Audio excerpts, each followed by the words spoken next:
There is a lot of confusion regarding the nature of Kundalini Yoga. In this video, I want to clarify what Kundalini is and how you can practice it. Kundalini in our contemporary culture is often presented as specific practices, specific exercises which are integrated into a wider yoga practice in order to achieve some end. In reality, Kundalini is much more than that. It's not specific exercises or specific methods, really. It's more like an all-encompassing conscious approach to yoga. If you are practicing Kundalini properly, everything that you do is part of the practice. And I mean everything. Because what Kundalini is essentially is a forceful, willful exploration of consciousness and the cultivation of serpent power. That is an essential element that is deeply misunderstood. So we'll begin by assessing what I mean when I say that it is an all-encompassing system, an all-encompassing conscious approach to yoga. When you are practicing Kundalini, you are taking the elements of the self and you are dividing them, and you are assessing those elements through the lens of the chakra system.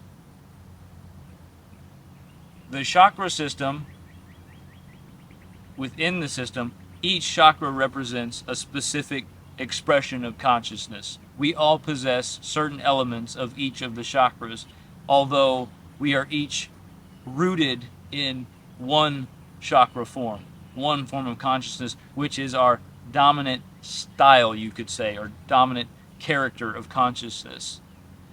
And in order to become a fully realized being, it is necessary for us to achieve unification. Unification in Viagra Yoga means the exploration of individual elements of the self so that those elements can be reintegrated into a whole, and what was once considered an internal contradiction in consciousness is no longer seen as a contradiction.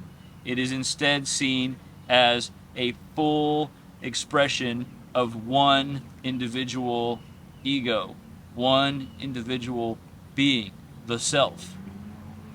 Kundalini is a very specific, conscious approach to achieving this unification. Now, as far as serpent power is concerned, the Kundalini, the serpent, is Shakti energy. It is material expression, and it is an expression of individual will. When you access serpent power, you are allowing the character of Shakti to rise through your being and permeate the self. And so what you are doing is you are embracing your individual consciousness, your individual expression. Now, this is something that is deeply misunderstood in contemporary yoga practice, because at its core, Kundalini is a left-hand path practice. You do not practice Kundalini in order to achieve pure transcendence. You do practice it in order to achieve liberation, but there's a difference. To orient yourself towards pure transcendence is to reject individual consciousness. It is placing yourself in alignment with oneness and rejecting all form. The only way to effectively do that in a predominantly material age is to either treat all material form as the same element, which is the practice that is embraced by the Agoris, or to reject all expression of individual consciousness outright, which is something that is practiced by hardline Jains. See, I have no respect for someone who claims to be oriented towards oneness and a return to God, who does not then take either the Agori approach or the hardline Jain approach. If you really believe in expressing a return to oneness, you should either treat everything as if it is one element, or you should simply meditate until you die. Otherwise, what are you doing? If you speak, you're expressing individual form. If you have a thought towards individuated consciousness, you are expressing individual form. You are affirming your ego if you do those things. Certainly, any individual who is oriented towards transcendence should not be practicing Kundalini Yoga. Kundalini is the ultimate affirmation of the ego. It is the idea that I am exploring the self fully. I am understanding every element, and I am doing so that I can take serpent power and use it to express my will to the greatest ability that I possess. So, if you are interested in Kundalini Yoga, you must understand that it is a very powerful practice. It is a dangerous practice because when you are exploring consciousness, you can fall into many traps of adharmic behavior, especially in a culture that promotes adharmic behavior consistently.